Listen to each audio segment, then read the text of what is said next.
Hello, everybody. Kathy Caprino here. Welcome to another episode of Finding Brave.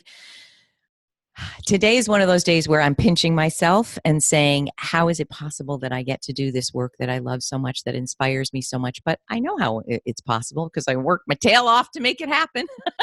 But here we are. I am so thrilled to introduce our guest, Marissa Orr, to you today. And we're talking about lean out and everything about women and power and the workplace that we have gotten wrong and how it's damaging women and institutions and organizations. So Marissa, thank you for joining. It's so Thank you excited. for having me. I'm equally excited to be here. Oh my goodness. All right, everybody, let me tell you about Marissa because it's going to blow your socks off. So our guest is Facebook and Google veteran Marissa Orr, who will release her debut book on, we just talked about Lean Out, the Truth About Women, Power, and Work, and the Workplace on June 11th. So just a week after you hear this, Marissa began her Google career over 15 years ago as a founding member of Google's Sales Operations and Strategy team, after which she worked as a vertical marketing manager at Facebook. She's conducted so many talks and workshops for thousands of people at diverse organizations across the globe. And Marissa is author and speaker covering the systemic dysfunction at the heart of today's corporations and how the pursuit to close the gender gaps has come at the expense of female well-being. Wow, that is a mouthful, Marissa. Let us dig in. I want you all to know that I have poured over Marissa's messages and her talks, and truly, I don't think I could agree more with any guest. But, this is not all about agreement. It's about diversity of thought. We're going to talk about how we might see some things differently. But can you just dive in, Marissa, and tell us, why did you write this book? What happened? Sure. The leaders of modern feminism have been from a small but elite group of very powerful women. So naturally, their perspective is going to, the lens that they see things is through their personal experience and their personal perspective.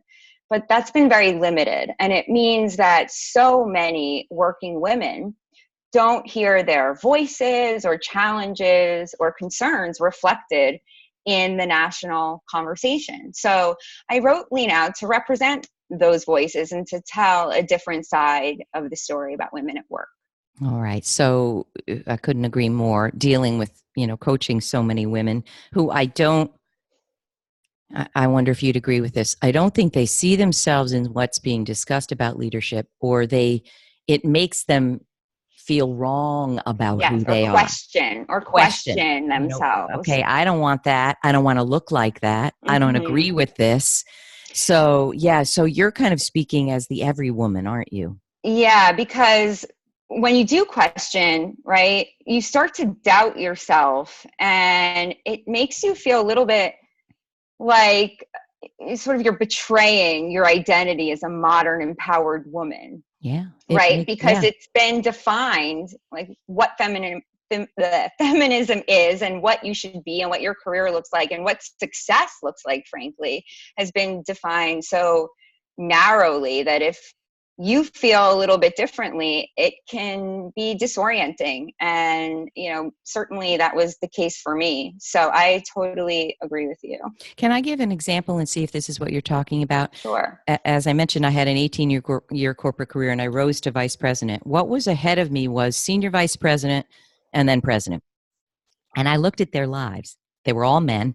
Mm-hmm. There were a few women, but I didn't see myself in these women. Like the head of HR said to me when I took a week off to move my family, she said, I took a half a day and I have 3 kids. Well, so the hell what? That's going to be bleeped out. But I looked at what they had and said, while I need to be a highly contributed professional woman, I also want to be in the fabric of my 2 kids' lives. And I'm not seeing that happen. I'm not going for it because at the end of my life, I don't want the regret that I blew it as a parent. Right. But yet, even saying those words 10 years ago made me feel like, oh, you maybe shouldn't say that. Is this kind of what you're talking about? Totally. And the perception around you is, oh, Kathy lacks ambition, Oh, right? When that's the farthest thing from the truth. And one of the stories that I tell, a couple things. One of the things I say in the book is, if you get the corner office, but you sit there sad and alone, can you really call that a success? So one of the stories I tell that illustrates what I mean is, at Google, once you get past a certain level, you have to manage people. It's a hard and fast rule. Now, I had the highest performance scores on my team at that time, but in order to get the promotion, I needed to start managing a team. And I really chose to be an individual contributor, not only because I'm a single mom of 3 kids and they were babies at the time, but also because I'm really creative and I like to dig in and solve problems and really work. And the management role had very little of that. So I wanted my time in the office to be meaningful and exciting, but I didn't feel I could fulfill that in a management role. So I'm sure you got a lot of pushback on that. yeah, Oh, I Marissa. really did. Yeah. And one of the things I say in the book is that research shows that women have a broader variety of life goals, and they have more than men, and they're of a greater variety, whereas men have fewer and they're more focused on money and power. Wow. So the corporate structure, though, only provides money and power, and it leaves a lot of women in want. And because we've only defined it as success as money and power in those terms, I think that really goes back to what you were saying about sort of your experience in that VP role. Yeah. And I remember reading Cheryl's book, Lean In, Sheryl Sandberg, and she mentioned women aren't as ambitious as men. And that really stuck in my craw. Mm-hmm. I knew that was wrong. This is way before. When did Lean In come out? 2013. Yeah. So this is before I had written so much on Forbes and done a lot of research and interviewing. But I remember going, Yeah. Something about how this is being defined is wrong. And I actually go into detail on that very point a lot in one of the chapters, which is, ambition is just a really big goal, and it can be applied to anything. It could be applied to fitness or motherhood or creativity, writing a book. It's such a... Oh, right. Yeah, what she meant is women somehow are not going for the big role, but that isn't even accurate. Right. It's not that they don't have the ambition. It's they don't have ambition toward being a CEO. And and they do, but in her book, she quotes 18% of women say they aspire toward that level in a corporation. But it's not that that doesn't mean women don't have ambition. It means they don't have ambition toward that very specific and narrow role, which frankly, I don't think is a negative. There's great CEOs and there's terrible CEOs. And a lot of women have ambition that's about bringing meaningful work and impact into their life. And a lot of times you can't do that as, in those corporate roles because you can't meet as... I love what you're saying. I love it. I love it. And you know what it's akin to? I also kind of work in the world of the entrepreneurial. There's such a subtle, and this is not to bash men, it's not that at all, but we're in a patriarchal world in business. And, someone shared with me his view that, men have been doing this for hundreds of years and women are new to it. So we're looking at that worldview. But in the entrepreneurial world, it's almost subtly like if you're not making over $1 million, you're nothing. Well, my business doesn't make $1 million yet, and I'm not nothing. So I feel it's the same thing. Absolutely. To make $1 million, you're tending to be working on a lot of things that, I'm not so thrilled to work on, actually. Doesn't mean I won't get there, but it's the same thing. They're so subtle. And it's not that you ever read it. You need to make $1 million to even be considered anything, but it's all of these messages. So I'm loving it. Tell us your experience. You worked for Cheryl, right? I didn't work for her, but I worked at Facebook and I met her while I was there. That's right. And you've been interviewed about kind of your interaction in the meeting but we won't be, focusing on Cheryl too much, but can you tell us just generally what working for Facebook and Google did for you, to you, Yes, that made you write this book? absolutely. Yeah. Yeah. So I was at Google for 13 years and by and large had a really great career there. I was pretty happy. And I was recruited to Facebook toward, the last year while I was at Google.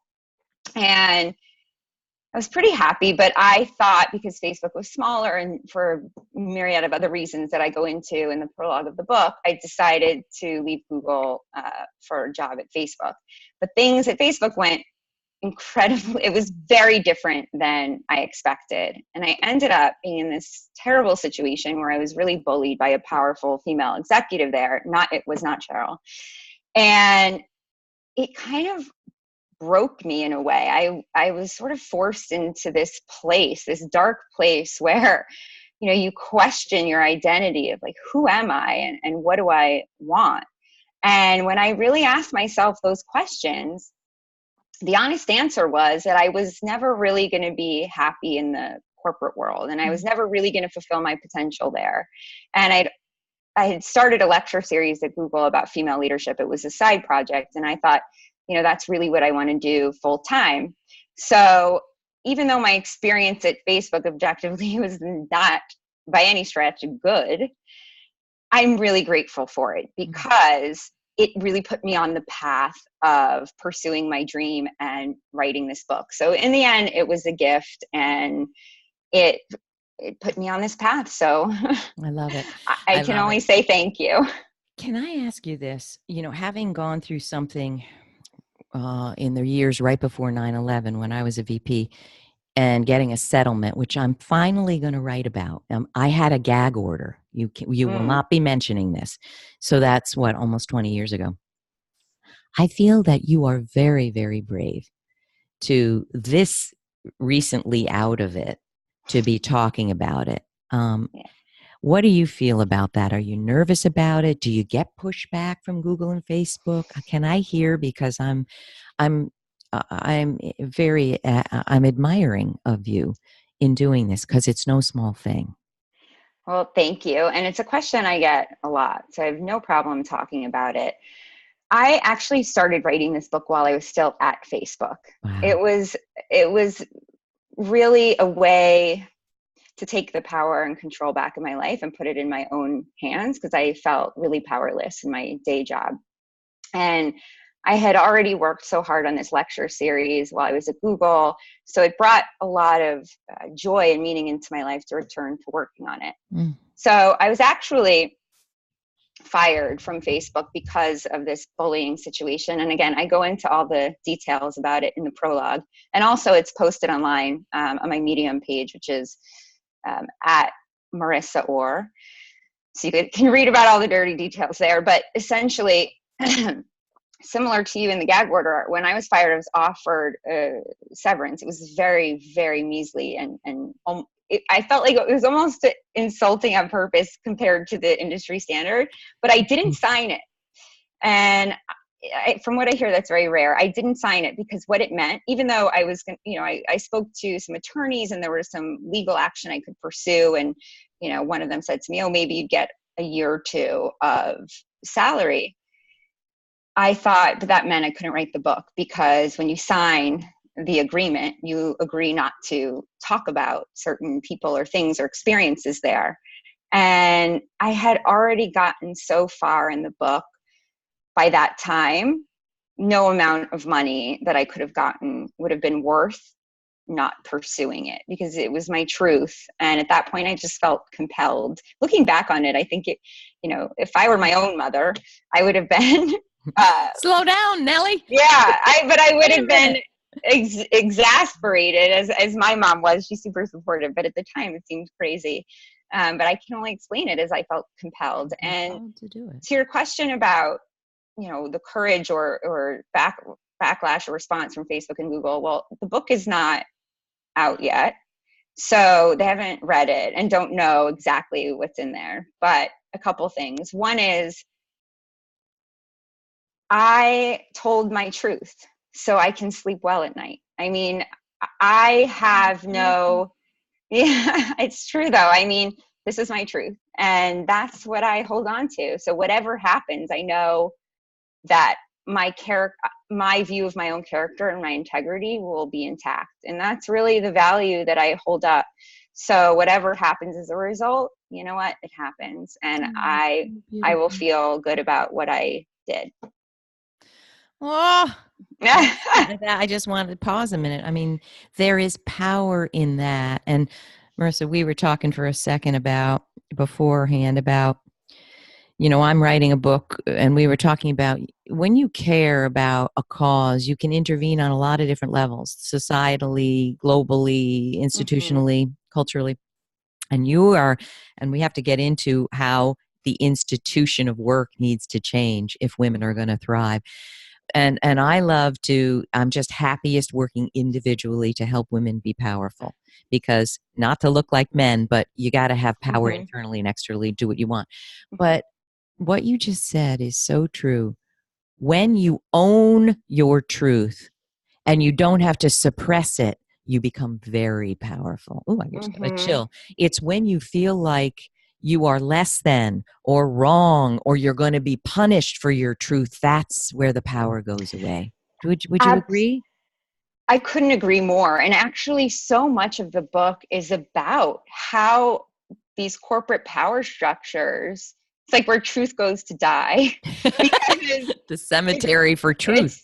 It's true, because, managers, and by the way, the book's really limited to the scope. The scope's limited to the corporate world.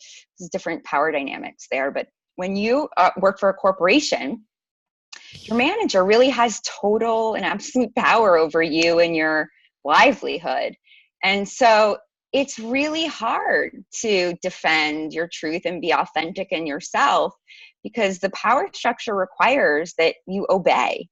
And I think that's where well-being is really compromised, not only in women, in everybody, right? Because some of these are, you talk about power, some of these are laws of human nature, not just, gender, where people thrive and are happy when they can be themselves. And, these corporate hierarchies and these competitive power games sort of destroy that in so many people. And you're so right.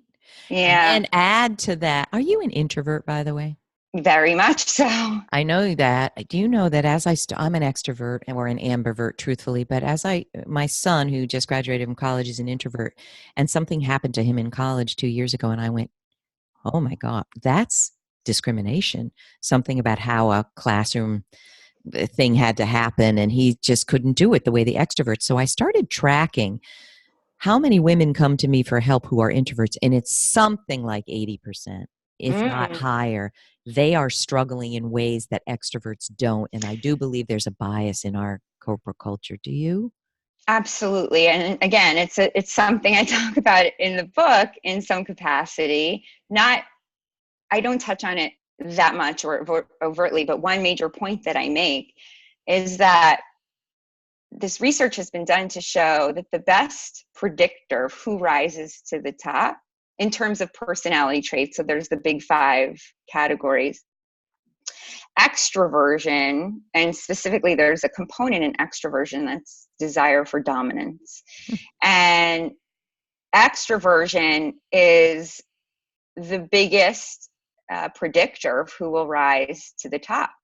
And so I think that extroverted people work in these corporations that are more suited to what motivates them. But introverts are not motivated by that sort of thing, right? So there's a problem there. It also shows that agreeableness, which is another category of the big 5, the more agreeable you are, the less likely you are to rise to the top. Yeah. And I in every personality test, I test off the charts in agreeableness. So, right. So it's no wonder you make for a good friend, but maybe in our corporate world, right? In our corporate world, yes. I would say, right. No, but it's true. I would make a terrible corporate executive. But, to your point about in the book that you're writing with power, I feel incredibly more powerful as a writer. And right now I don't have a salary. I have an editing income in a year and a half. I'd say, use all my savings for this. I feel incredibly more powerful now than I did making at the best companies in the world, making an incredibly lucrative salary. So yeah, I agree with you. I think, introverts, given the research I just shared, it would make sense that, you kind of feel like a square peg in a round hole so much of the time. I think that another piece is to encourage women to do this. The things that have gone most viral in anything I've written are when I'm being very raw and revealing about myself and not complimentary. 6 toxic behaviors that push people away, 7 parenting behaviors that keep children from growing into leaders. I'm real with how I messed it up for myself, for my kids, that's what's powerful, because when we're feeling it, millions are feeling it. And so Totally. there's a different kind of power than having it's interesting. Influence. It's influence. It's That thought versus leadership. control. Yeah. And the other thing I want to highlight in what you said is you're not suited for the corporate world. I was never suited for the corporate world from day one, but I didn't understand what that looks like. So I'm sure your book is going to help people go, oh my, so tell us. If I had pom-poms, by the way, I'd be waving right now, because that's exactly where this we're not trained to say this is not for me when you're 21. I mean, you think, oh, I got to do this. So tell us what you think is wrong and what we can do about it. I sense that you're all about proactive measures. It's not all pie in the sky. Woohoo! Tell us what we all can do, whether we're leading, whether we're in the corporate world and think we want to make it work. What is wrong and what do we need to do? Yes, great question. And there's 2 parts really to the answer. So if I blabber on, feel free to interrupt me. On. It's similar to you. I really don't, at the end of the day, care about what corporations do. I care about women and the people that work there. So there's different ways to reach individuals. So I think one of the ways that I like to do that is with a different perspective and a shift in thinking. So the first thing that I would say to answer this book is first explain why I believe what the current mode of thought in modern feminism, why I think it's wrong. And then from there, like what the natural answer or solution would be. So Lean In and books of that nature really pin the blame for the gender gap on stereotypes and culture. And so naturally, their solutions are really for women to defy those forces and act more like men. But I believe that it's okay that men and women a lot of times want different things at work.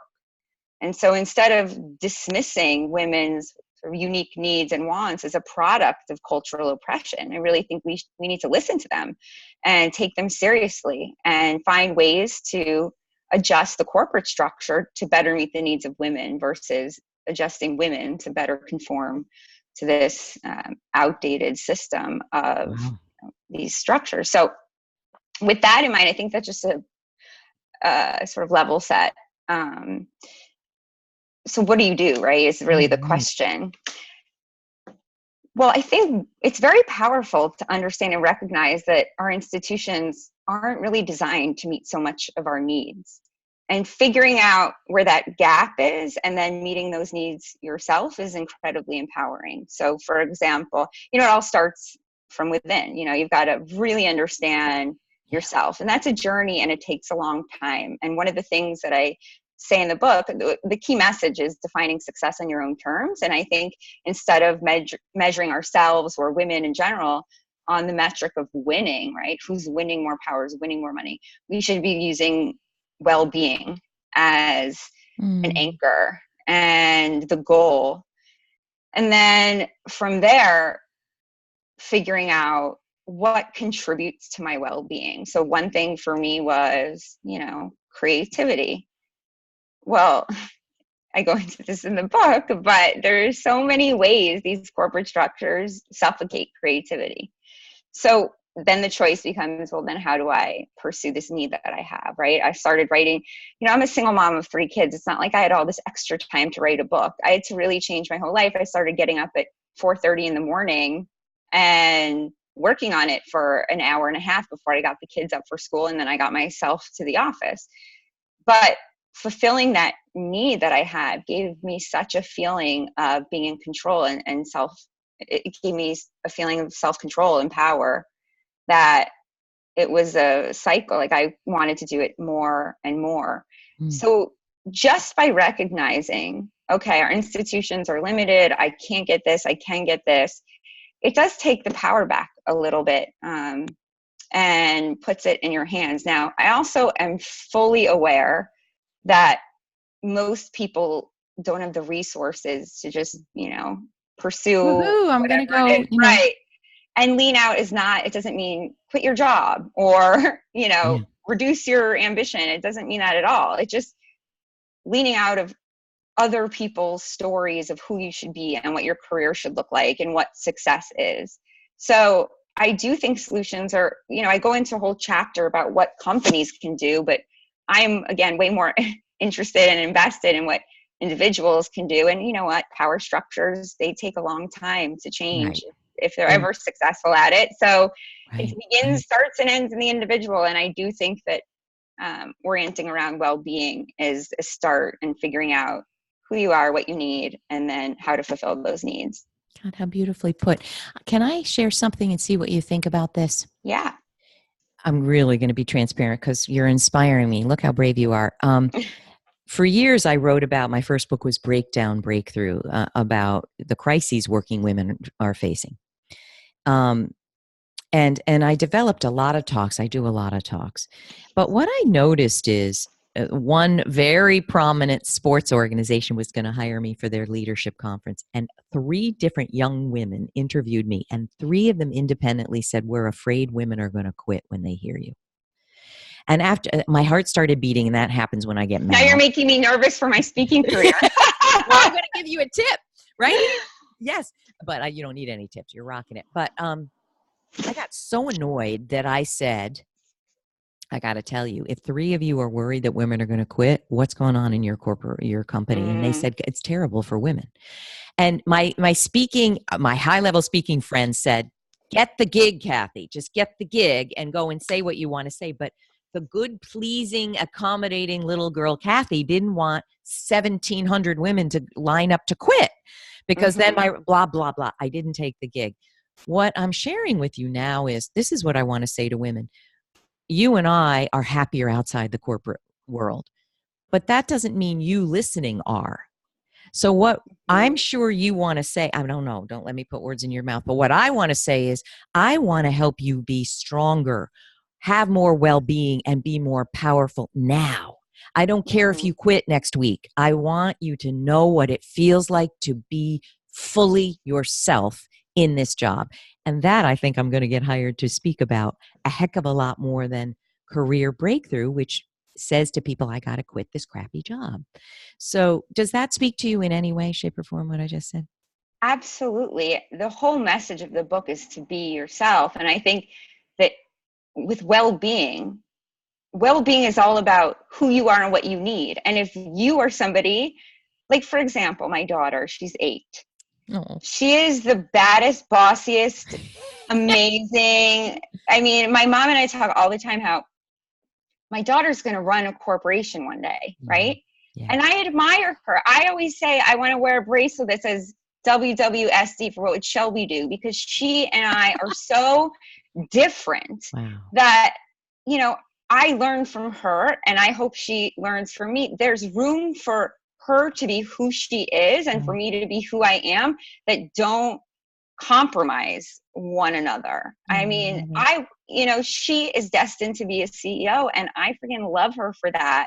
It's about knowing who you are and owning it regardless of what that looks like, and so I of course totally agree with what you wonderful. Good. Because we're not telling you to run. We're telling you to stay. All right. And that's my message. Stay and revise any way that you don't feel powerful, any way you can.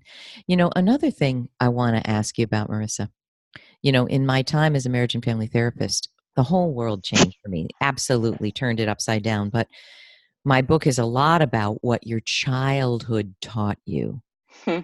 So one thing I just want to normalize is women may wake up, I'm 58 next week, and go, wow, how did I get like this? How did I not speak up? How did I, whatever?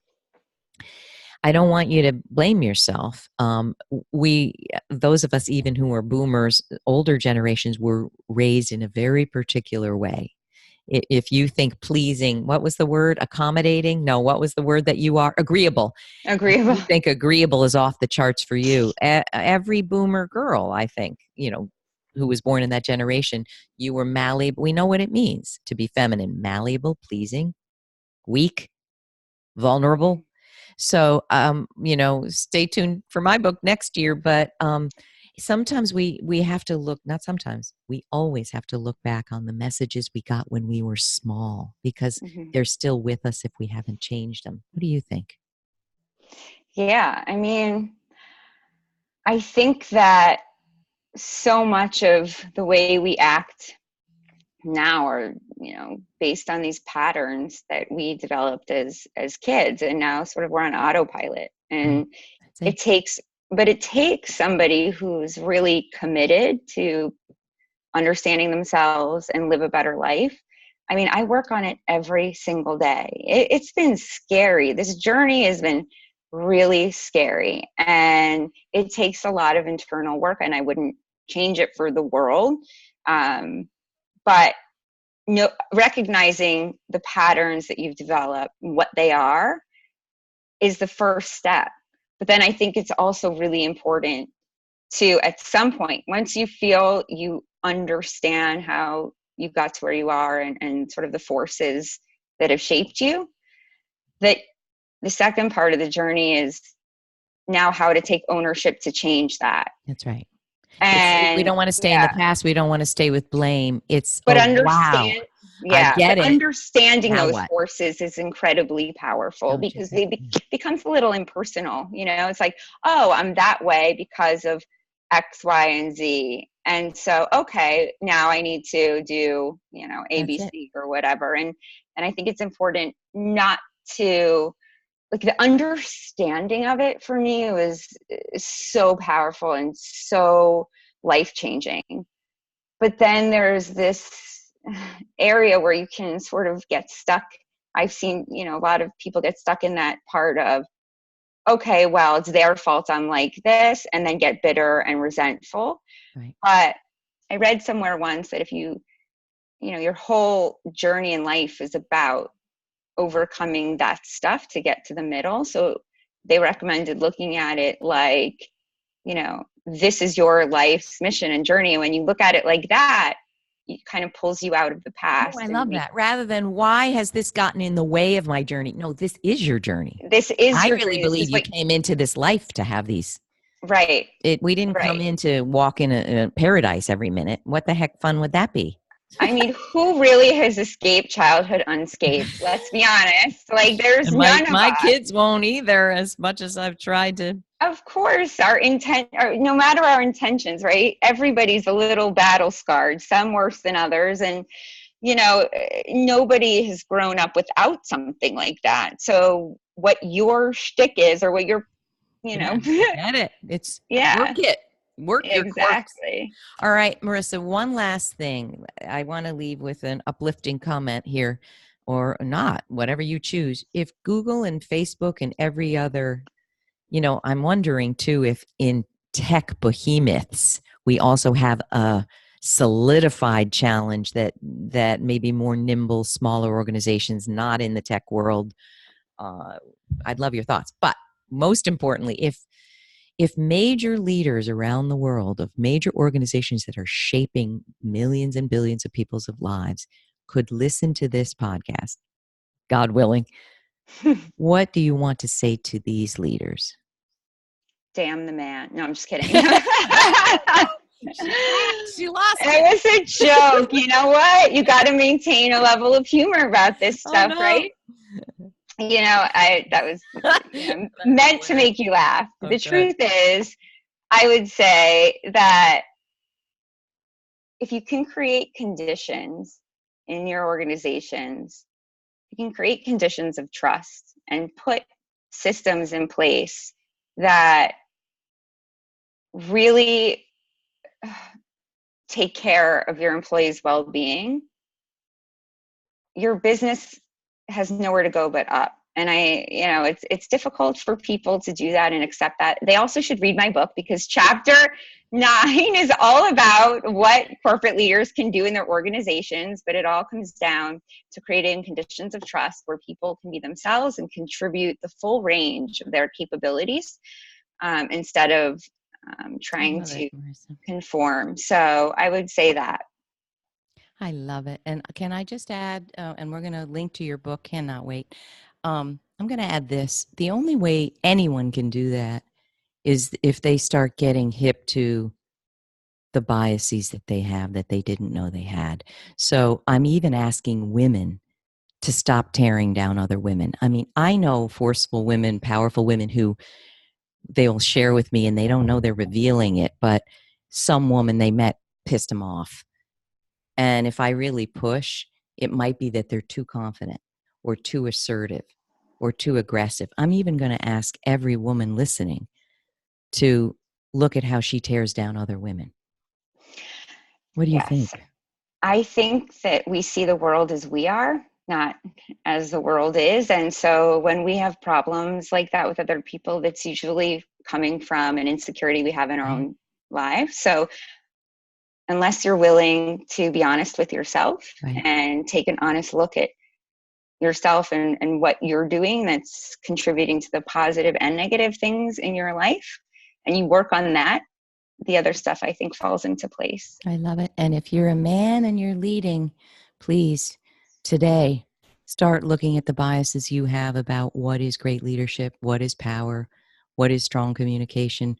You know, one thing I want to share, so many of my female clients will say, you know, I ask questions in meetings and then I'm found out later to be viewed as she doesn't know her stuff. Folks, read a book. Women are different. Women ask questions. I have a whole chapter on that. You're kidding. No, I swear to God, it's a whole chapter.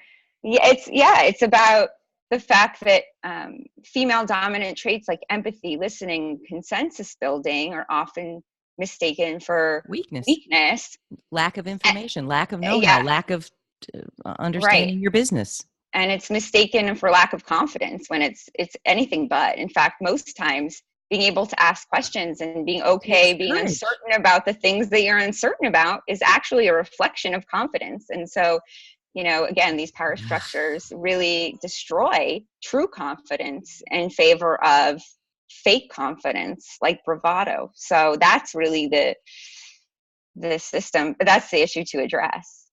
I cannot wait for your book to be out. I cannot wait to feature you in my Forbes blog. I just applaud you. It takes bravery to be true, or stupidity. No, I'm kidding. I'm the man. There's a lot of humor in the book. I don't take myself too seriously. So if it's coming through now, that's why. Thank you for joining me. I just, I so resonate with your messages and they're so needed today. Thank you for writing the book. Come back again. I can't wait after the book is out a year and you've spoken 1,000 places. I can't wait to talk to you again. Will you come back? Absolutely. This was really a lot of fun and I had a great time talking to you. So thank you for having me. Thank you so much. All right, everybody. If you don't feel a little braver now, I throw my hands up. I do. I can't wait to finish writing my story a little more honestly than I have. Yee! So you're my inspiration. Everybody check below, get the book, share it. What other ways can people learn about you? Sure. So like I said, the prologue to my book, and it's called Why Working at Facebook Inspired Me to Write Lean Out. I think that's a pretty good story for people to read. And that's a Medium at Marissa Orr. And it's medium.com / Marissa Orr. And then Twitter is Marissa Beth Orr. And those are the two big ones. Wonderful. I'll be there. Instagram is Marissa Beth Orr also. Oh, are you big on Insta? No, I have no posts yet, but I'm trying. I tried to do a story yesterday and I was like, oh Lord, it's over my head. I'm trying. Thank you, my dear. Best of luck for a fantastic success and talking. Thanks soon. so much. Everybody have a very brave, powerful, truthful week and we will see you next time. Thank you.